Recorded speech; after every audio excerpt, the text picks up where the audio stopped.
हमारे साथ JDU MLC सब मुख्य प्रवक्ता नीरज कुमार। नीरज जी, 2025 का आरजेडी ने अपना सारा गोटी सेट कर लिया है। साफ कहा है कि वृद्धा और महिलाओं को, जो गरीब हैं, जो रिटायर्ड लोग हैं, उनके लिए 400 से बढ़ाकर 1500 रुपये पेंशन कर दिया जाएगा। तो झारखंड में क्यों नहीं कर दिए? छुच्छे पड़ाका छोड़ रहे हैं। अरे झारखंड में सरकार में है ना, तो जेल में रहिएगा तो जाकर के रिम्स में रहिएगा, तो झारखंड में क्यों नहीं करवा दिए?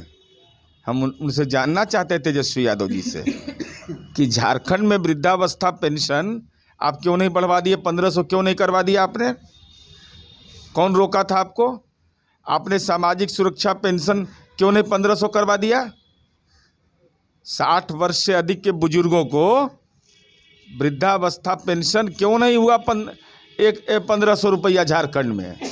झारखंड में तो चुनाव भी लड़ लिए, सरकार भी 5 साल चलाए, मंत्री भी बनाए, और झारखंड आपको सूट भी करता है, जेल में भी, राजनीति में भी, मुकदमा में भी। तो वहाँ तो शुभ शुभ है आपके लिए। और जब सरकार में थे तब नहीं समझ में आ रहा था? अरे कुछ पता है? नीतीश कुमार जी ने इस बिहार को बनाया, और झारखंड की कितनी आबादी है और बिहार की कितनी आबादी है? माँ पिता को कोई प्रताड़ित करेगा तो इसके लिए नीतीश कुमार जी ने कानून बनाया कि माँ पिता को प्रताड़ित करोगे, जिलाधिकारी को अधिकार दिया कि कार्रवाई करेंगे, जेल भेज देंगे। आपको क्या पता है? आपको बुजुर्गों का सम्मान अगर समझ में आता तो आप यह बोलते सभा में। माननीय भी नहीं लगाते जगता बाबू के साथ, जगतानंद जी, अब्दुल बारी सिद्दीकी जी, बताइए साहब, शिवानंद तिवारी जी, आपके पिताजी के साथ, लालू जी के साथ काम किए हैं ये लोग। अरे इतना तो बुजुर्गों का सम्मान करिए। हाँ, वही दौर में आप रहे हैं, वही संस्कार देखे हैं ना, कि लालू जी अकेले कुर्सी पर बैठते थे, अब नीचे में जमीनमा पर सबको बैठा देते थे। तो जो अपने पार्टी में माननीय का सम्मान नहीं करे बुजुर्गों का, वो बिहार के बुजुर्गों का सम्मान कर रहे हैं। आप पहले झारखंड में लागू कराइए, तब यहाँ पड़ाका छोड़िए। हाँ, तेजस्वी जी ने तो कहा है कि हमने 200 यूनिट बिजली झारखंड में फ्री कर दी है, और अब बिहार में जैसे ही उनकी सरकार 2025 में बनती है, यहाँ भी 200 यूनिट बिजली फ्री कर देंगे।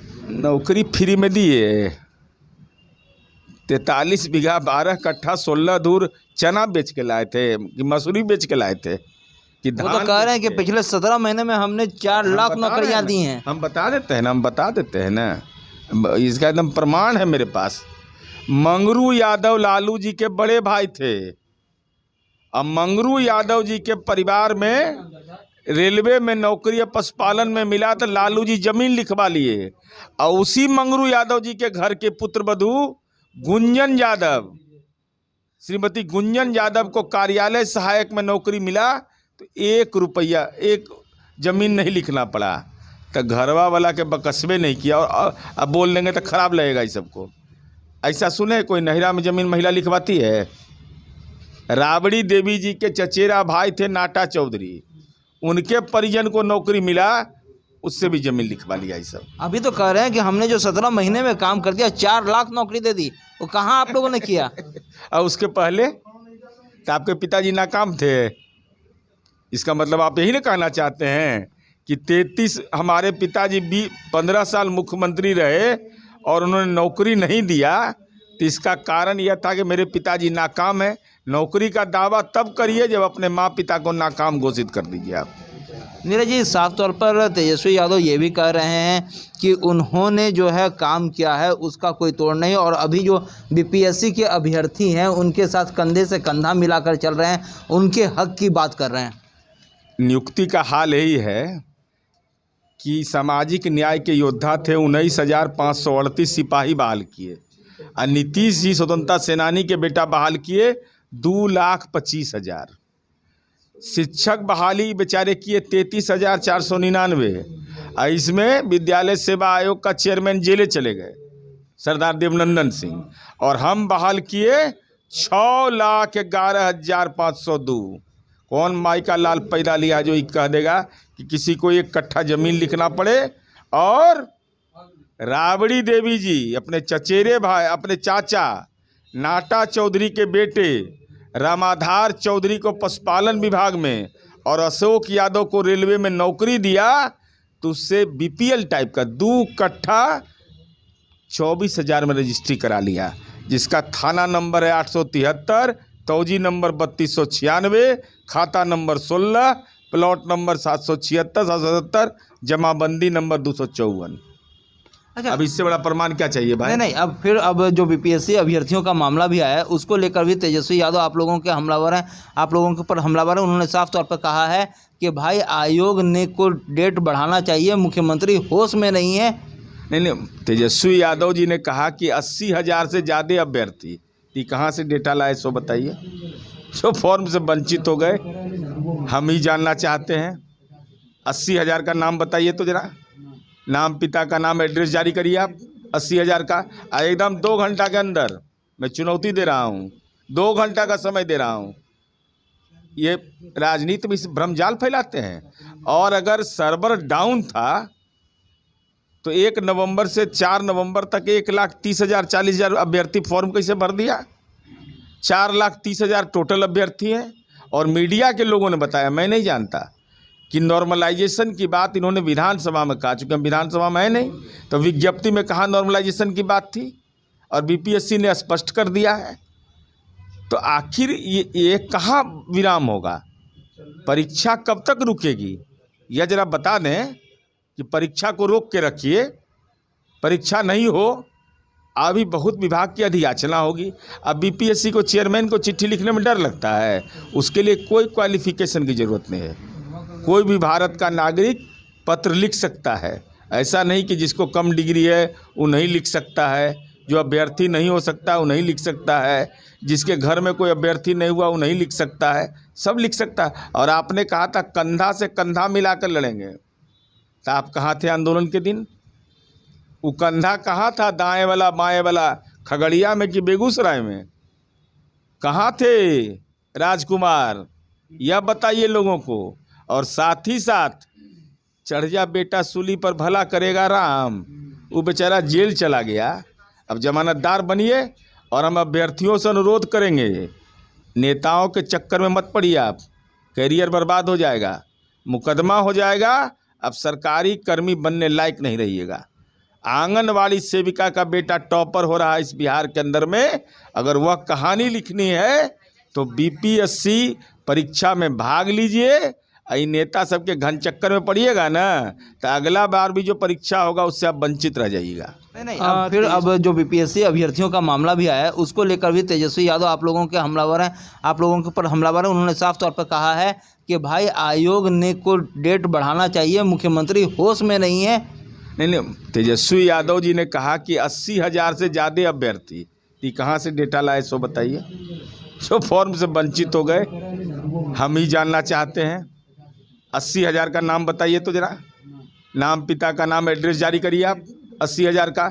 एकदम 2 घंटा के अंदर मैं चुनौती दे रहा हूँ, 2 घंटा का समय दे रहा हूँ। ये राजनीति में इस भ्रमजाल फैलाते हैं। और अगर सर्वर डाउन था तो 1 नवंबर से 4 नवंबर तक 1,30,000 40,000 अभ्यर्थी फॉर्म कैसे भर दिया? 4,30,000 टोटल अभ्यर्थी हैं। और मीडिया के लोगों ने बताया, मैं नहीं जानता, कि नॉर्मलाइजेशन की बात इन्होंने विधानसभा में कहा, चूँकि हम विधानसभा में है नहीं, तो विज्ञप्ति में कहाँ नॉर्मलाइजेशन की बात थी, और बीपीएससी ने स्पष्ट कर दिया है। तो आखिर ये कहाँ विराम होगा? परीक्षा कब तक रुकेगी? यह जरा बता दें कि परीक्षा को रोक के रखिए, परीक्षा नहीं हो, अभी बहुत विभाग की अधियाचना होगी। अब बीपीएससी को, चेयरमैन को चिट्ठी लिखने में डर लगता है, उसके लिए कोई क्वालिफिकेशन की ज़रूरत नहीं है। कोई भी भारत का नागरिक पत्र लिख सकता है, ऐसा नहीं कि जिसको कम डिग्री है वो नहीं लिख सकता है, जो अभ्यर्थी नहीं हो सकता वो नहीं लिख सकता है, जिसके घर में कोई अभ्यर्थी नहीं हुआ वो नहीं लिख सकता है, सब लिख सकता है। और आपने कहा था कंधा से कंधा मिलाकर लड़ेंगे, तो आप कहाँ थे आंदोलन के दिन? वो कंधा कहाँ था, दाएं वाला बाएं वाला, खगड़िया में कि बेगूसराय में? कहाँ थे राजकुमार, यह बताइए लोगों को। और साथ ही साथ चढ़ जा बेटा सूली पर भला करेगा राम, वो बेचारा जेल चला गया। अब जमानतदार बनिए, और हम अभ्यर्थियों से अनुरोध करेंगे, नेताओं के चक्कर में मत पड़िए आप, करियर बर्बाद हो जाएगा, मुकदमा हो जाएगा, अब सरकारी कर्मी बनने लायक नहीं रहिएगा। आंगनवाड़ी सेविका का बेटा टॉपर हो रहा है इस बिहार के अंदर में, अगर वह कहानी लिखनी है तो बीपीएससी परीक्षा में भाग लीजिए। ये नेता सबके घन चक्कर में पड़िएगा ना तो अगला बार भी जो परीक्षा होगा उससे आप वंचित रह जाइएगा। तेजस्वी यादव कह रहे हैं बिहार के मुख्यमंत्री होश में नहीं है। अरे होश में नहीं है तो ऐसे ही इन आउट कर देते हैं, किक आउट, बाहर जाओ, इन आ जाओ, ये हालत।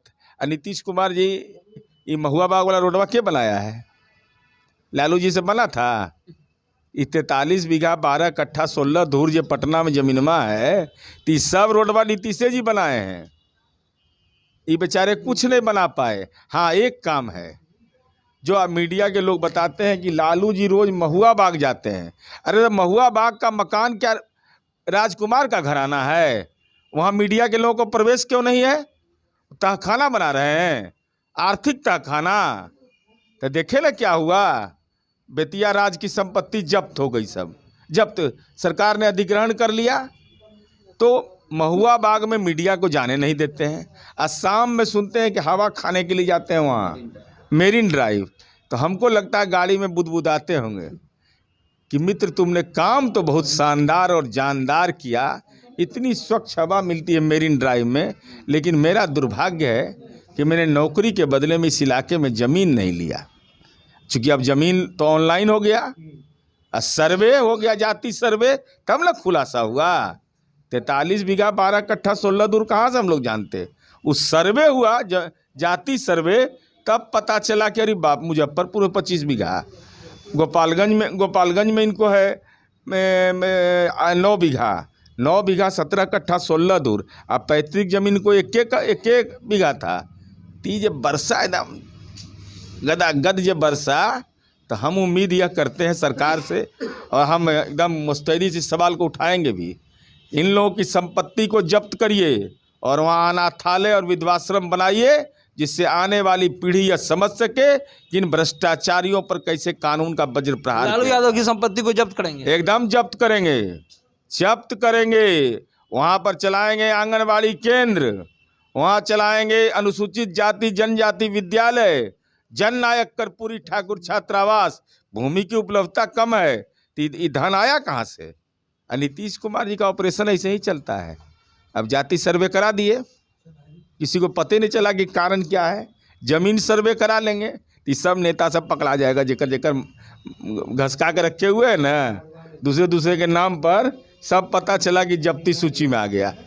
आने दीजिए ना जमीन सर्वे, इसीलिए नहीं लोग बितंडा खड़ा करता है कि जमीन सर्वे में बड़ा गड़बड़ी हो रहा है। डर रहा है कि जमीन सर्वे होगा तो कौन दिया, कौन लिया, कैसे, अब तक रसीद क्यों नहीं कटाई, सब बतवा खुल जाएगा।